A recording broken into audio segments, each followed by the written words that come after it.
사도신경의 필요성, 이 사도신경의 중요성을 살펴보았고요. 지난주부터는 우리가 사도신경의 내용을 살피기 시작했습니다. 내용을 살피기 시작하면서 우리는 사도신경을 더 수월하게 이해하기 위하여 사도신경의 내용을 하이델베르크 교리 문답이 구분하는 방식으로 사도신경을 살피기 시작하였죠. 즉, 이 사도신경에서 고백하는 바 내가 믿습니다의 대상이 되시는 성부 하나님, 성자 하나님, 성령 하나님, 이 세 가지 내용으로 사도신경을 나누어서 우리가 그 내용을 살피기 시작했는데요. 우리는 그리고 이 구분 방식에 따라서 지난주에 이제 그 성부 하나님에 대한 사도신경의 내용을 함께 살펴보았습니다. 저는 지난주 수요일에 이 설교를 하면서 그러니까 이 성부 하나님에 대한 사도신경 강해를 하면서 제 자신이 참 대단하다고 느껴졌습니다. 감탄을 할 수밖에 없었습니다. 어떻게 이렇게 쉬운 사도신경을 모두가 못 알아먹게 힘들게 설명할 수 있는가? 매우 저 자신에게 놀랐습니다. 사실 그도 그럴 것이 이 사도신경은 쉽거든요. 사도신경이 역사적으로 탄생한 이유와 그 배경 의도만 살펴봐도 그것을 파악할 수가 있는데요. 말씀드렸다시피 예전에 제가 말씀드렸다시피 교회는 이 방대한 양의 이 성경을 쉽고 간편하게 이제 가르칠 필요성을 초대 기독교 때부터 느꼈고요. 그리고 특별히 이단의 공격으로부터 성도를 보호하기 위하여서 이 컴팩트한 오목조목 성경의 내용이 압축되어 있는 어떤 그 신앙의 고백이 필요하지 않았습니까? 그러한 배경에서 이제 쉽게 그 기독교의 진리를 고백할 수 있는 것이 그렇게 이제 탄생한 것이 사도신경입니다. 그래서 사도신경은 매우 쉽습니다. 그러나 좀 변명을 하자면은 이 쉬운 사도신경을 풀면은 쉽지가 않습니다. 이걸 왜냐하면 이 오목조목 정리된 이 사도신경을 풀어보면은 이 방대한 이 성경의 어떤 체계적인 교리 그리고 신학적 탐구의 과정과 내용들이 매우 심하게 압축되어 있다가 풀어지기 때문에 이것을 풀면 풀수록 그 내용이 깊어지고 넓어집니다. 이것만 생각해도 알 수가 있는데요. 사도신경이 정립되기 위해서 얼마나 시간이 걸렸는지를 우리가 한번 떠올려 보면 되겠죠. 어떤 역사가의 관점과 주장에 따라서 우리가 사도신경이 탄생하게 되었는가를 우리가 어떤 관점에 두는가에 따라서 다르게 볼 수 있겠지만 로마 신경의 탄생을 기준으로 본다면 사도신경은 580년이라는 시간을 걸쳐가지고 이제 만들어지게 되었습니다. 만약 로마 신경 이전을 기준으로 본다면은 거의 700년이라는 시간을 비로소 이 사도신경이 정립되게 되었거든요.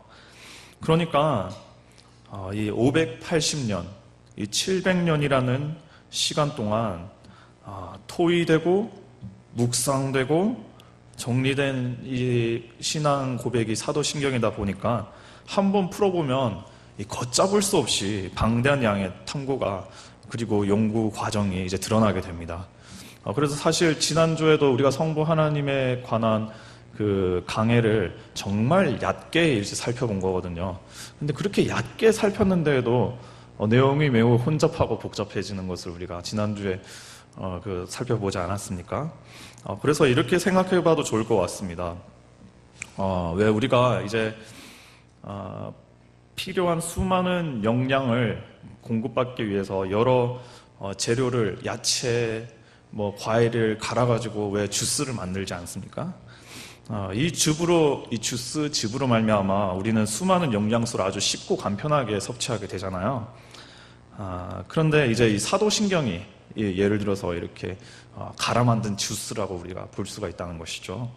아주 580년이라는 시간 동안 아주 방대한 양의 재료, 채소, 영양 있는 모든 식료 제품을 이거 썩고 갈아 만든 것이 바로 이 사도신경이라는 주스입니다. 그래서 우리가 이 사도신경이라는 주스를 고백할 때, 이 주스를 마실 때는 정말 쉽습니다. 이게 맛도 나고요. 그리고 이해도 너무나 쉽고 영양소가 쑥쑥 몸으로 골고루 퍼져갑니다. 그런데 그 본연의 맛을 모두 일일이 알아내기 위하여서 이제 그 즙의 재료들을 하나하나 펼치기 시작하고 하나하나 먹어보기 시작하면은 그게 쉽지 않다는 거예요. 아무튼 이런 부분을 생각해서 우선적으로 우리 성도님들은 하나님께서 교회 역사에서 이 사도신경이라는 참 컴팩트하고 쉬운 신앙 고백을 허락하신 것에 감사해야 할 것입니다. 만약 이렇게 성경을 압축한 사도신경이 없었다면 정말 우리 힘들었을 겁니다. 어떻게 우리가 진리를 이렇게 쉽게 이해할 수 있었는가? 그건 거의 불가능하다고 이제 우리가 말할 수 있는 것이죠. 그리고 제가 또 이 말씀을 드리는 특별한 한 가지 이유가 있는데, 오늘 이제 내용은 제가 있는 주스 그대로 그냥 이렇게 마실 수 있는 설교를 하도록 하겠습니다. 그러니까 사도신경에 오늘 우리가 살펴볼 내용을 그냥 간략하게 짧게 짚고 넘어가도록 하겠습니다. 그 재료가 어떻고 이것의 재료는 어떤 의미에서 이게 우리에게 이런 영양을 공급하는가 이런 거를 다 생략하도록 하겠습니다. 그래서 이제 사도신경의 두 번째 내용을 우리가 한번 살펴봐야겠죠. 하이델베르크 교리문답의 구분에 따라서 성부 하나님에 이어서 성자 하나님을 중심으로 오늘 그 내용을 살펴보겠습니다. 우리는 성자 하나님을 어떻게 믿습니까? 어떻게 성자 하나님을 바르게 신앙 고백합니까? 여러분 번거롭겠지만 오늘은 성경책의 맨 앞을 펴셔가지고요, 우리가 사도신경 성경책 맨 앞 부분에 있는 그 사도신경을 다 펴셔가지고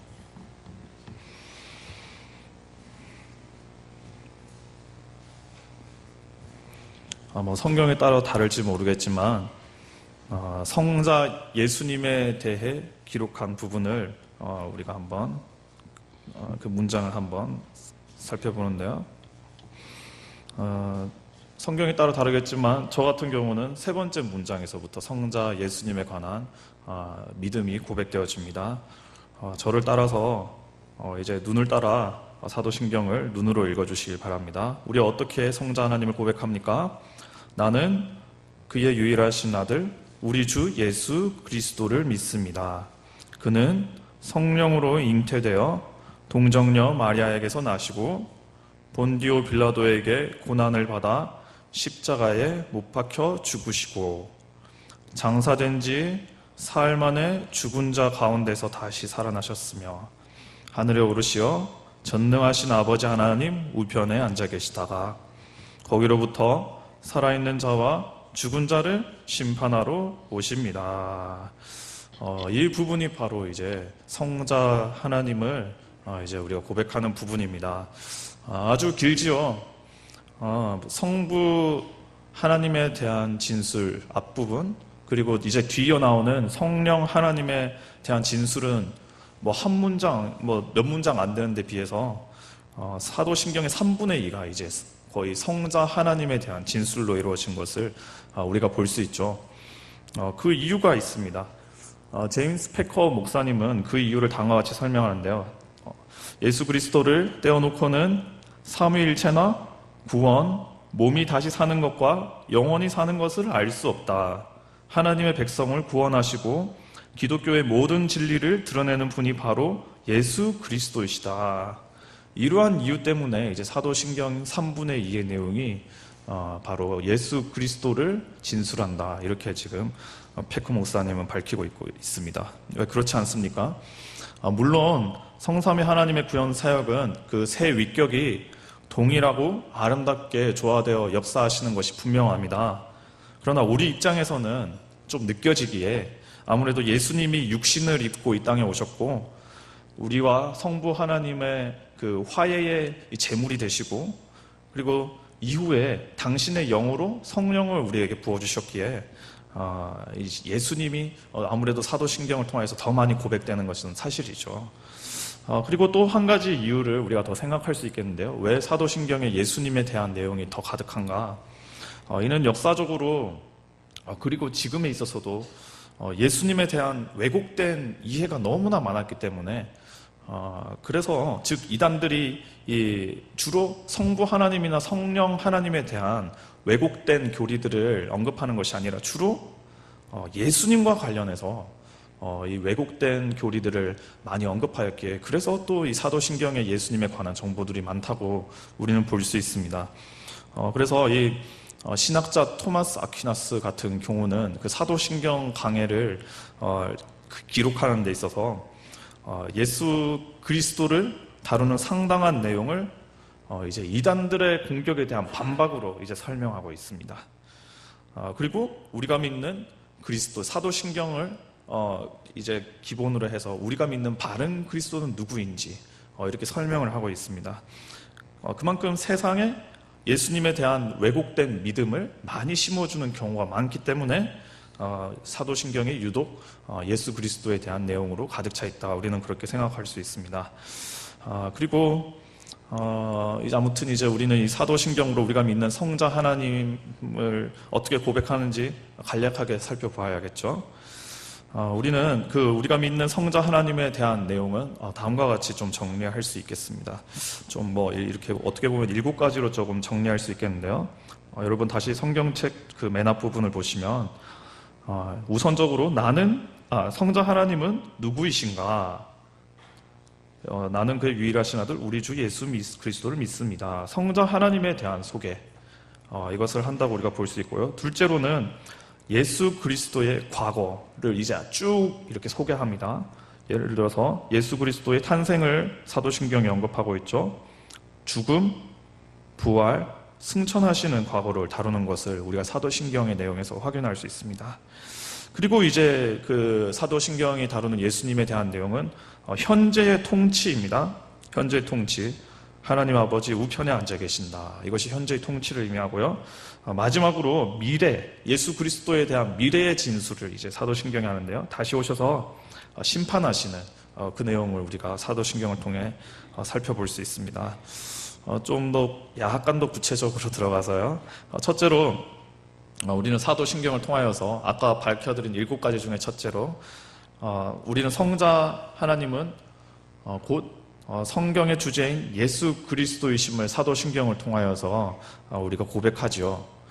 사도신경의 그 이름과 칭호를 정확하게 드러내므로 성경이 계시하는 예수 그리스도가 바로 성자 하나님임을 우리는 고백합니다.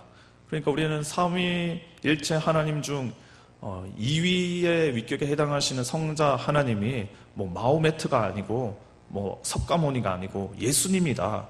성경에서 말하는 바로 그 메시아 그리스도 예수님임을 우리가 이 고백을 통하여서 하는 겁니다.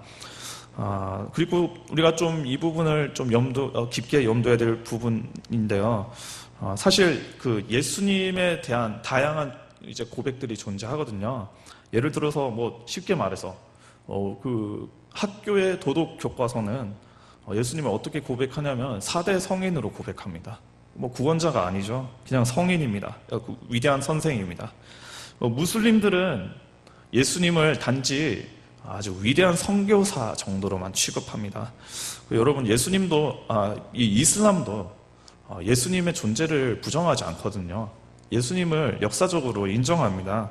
다만 그 예수님에 대한 고백하는 내용이 엉망진창입니다. 그리고 상당히 왜곡되어 있습니다. 그 역사적 진술이 상당히 왜곡되어 있어요. 그래서 예수님을 모세, 엘리야 이런 선지자들, 선교사들과 동급시하고요. 마호메트보다 한참 아래로 이제 예수님을 취급하거든요.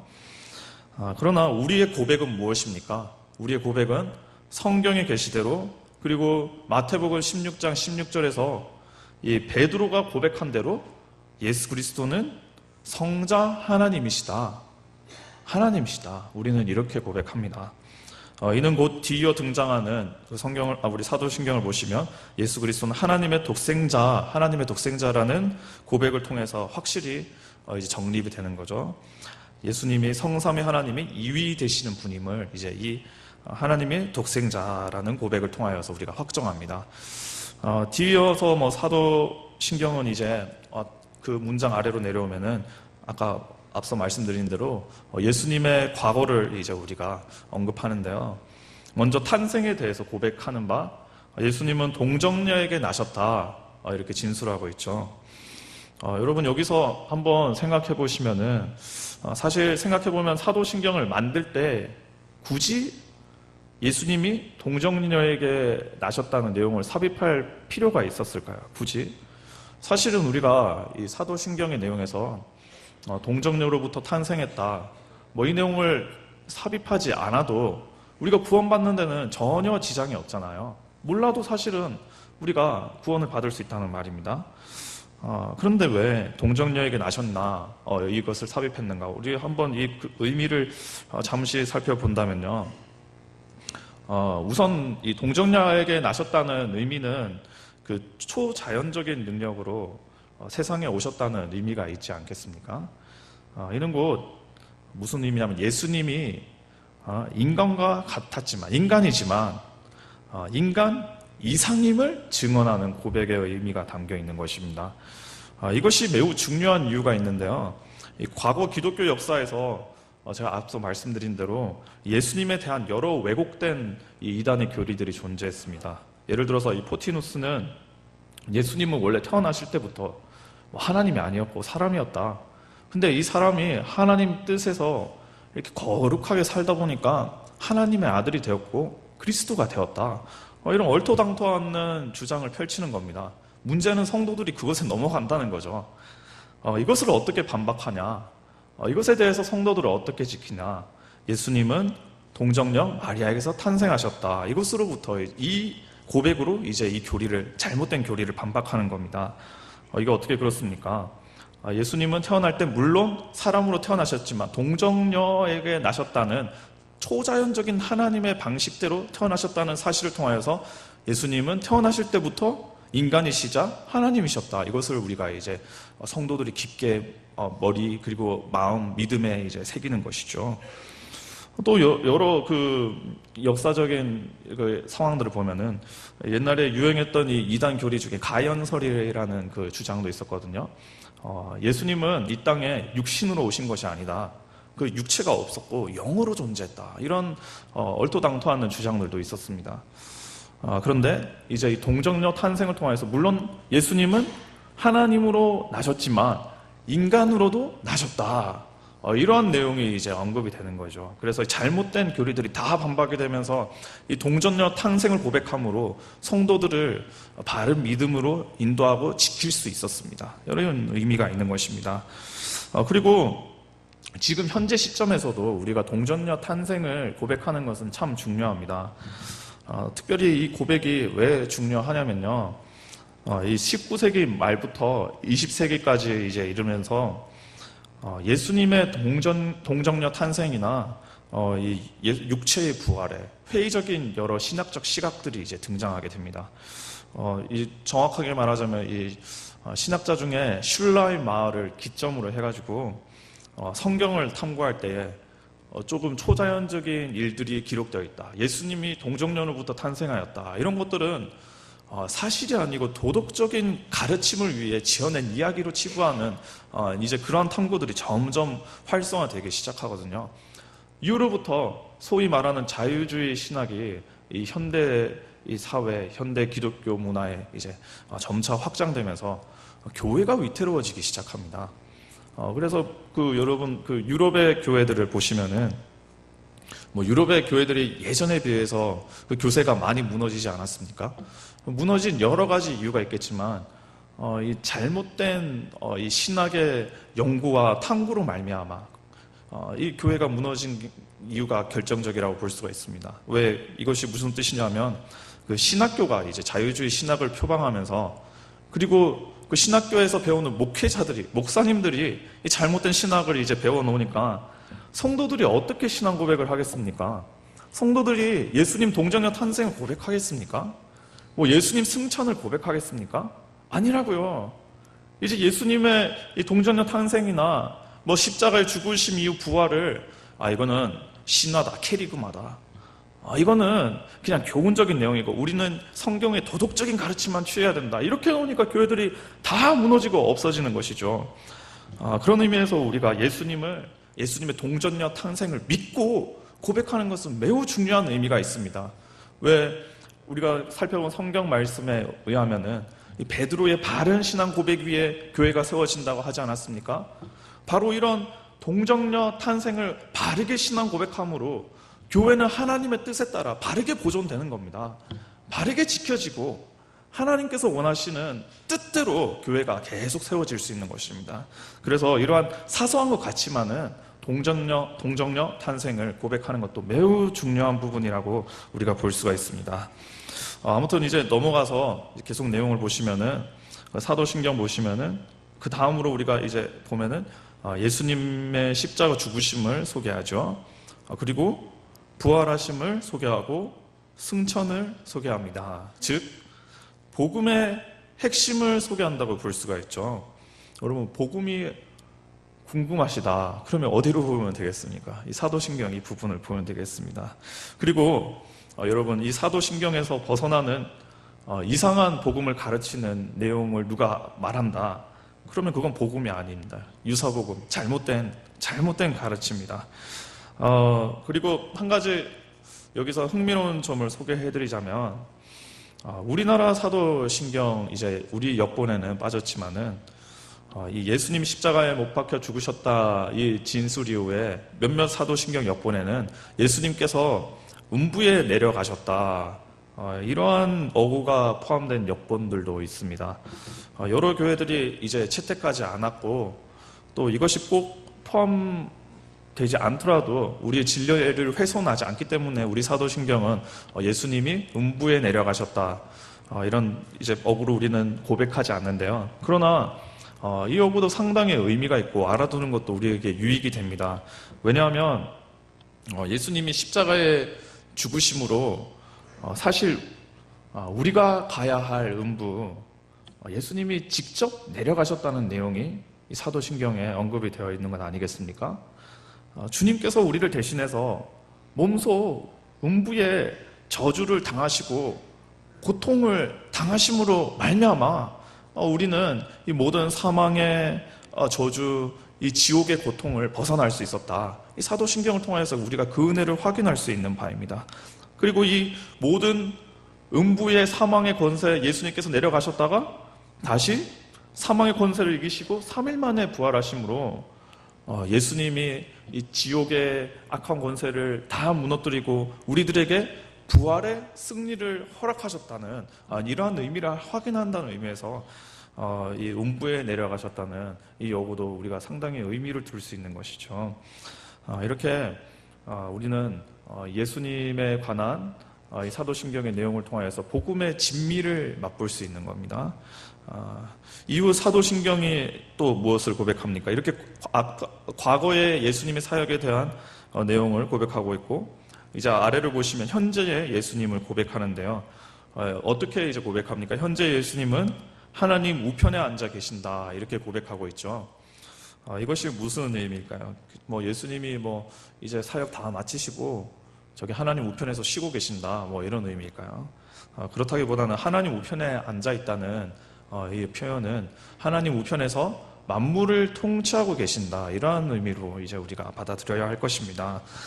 즉 예수님은 지금도 살아계셔서 하나님 우편에서 우리를 섭리하시고 우리의 사소한 일에도 간섭하시고 통치하심으로 성도들을 보존하시고 만물을 회복하신다. 이것을 고백하는 것이 바로 이 사도신경에서 우리가 하나님 우편에 예수님이 하나님 우편에 앉아 계신다. 이러한 내용인 것입니다. 그리고 이제 마지막으로 무엇을 사도신경을 통하여 어떻게 성자 하나님을 고백합니까? 마지막으로 우리는 예수님의 미래 사역을 고백하죠. 장차 이제 거기로부터 살아있는 자와 죽은 자를 심판하러 오십니다. 재림하셔서 이제 심판하심으로 완전한 이제 새 예루살렘 세우시는 내용을 이제 우리가 고백하게 됩니다. 이렇게 이것이 바로 계시된 성경에서 성자 하나님을 아주 압축하여서 컴팩트해서 오목조목 진리를 이렇게 즙으로 짜낸 내용이 바로 오늘 우리가 본 이 사도신경 예수님에 관한 내용입니다. 그 예수님에 관한 내용을 사도신경을 통하여서 바르게 신앙 고백하시는 성도님들 간절히 되시길 바랍니다. 특별히 사도신경을 통하여서 오늘날 시대 많은 신학자들, 많은 사람들은 이 뭐 동정녀 탄생에 관한 진실을 부정하고 십자가의 이 죽으심과 부활을 부정하더라도 우리는 바르게 고백함으로 교회를 바르게 세우고 하나님께 영광이 되는 우리 성도가 되었으면 좋겠고요. 또한 이 사도신경을 통하여서 복음의 진미를 다시 깨닫는 우리가 되었으면 좋겠습니다. 예수님의 죽으심, 음부에 내려가심, 그리고 부활하심을 통하여 어떻게 우리들에게 새 생명을 주셨는가, 이 사실을 깨달으며 은혜 가운데 우리가 예수님을, 성자 하나님을 고백하는 모든 성도님들 되시기를 간절히 소망합니다. 우리 함께 찬양을 했으면 좋겠습니다. 계속해서 같은 찬양, 우리 나는 믿음으로 주 얼굴 보리니.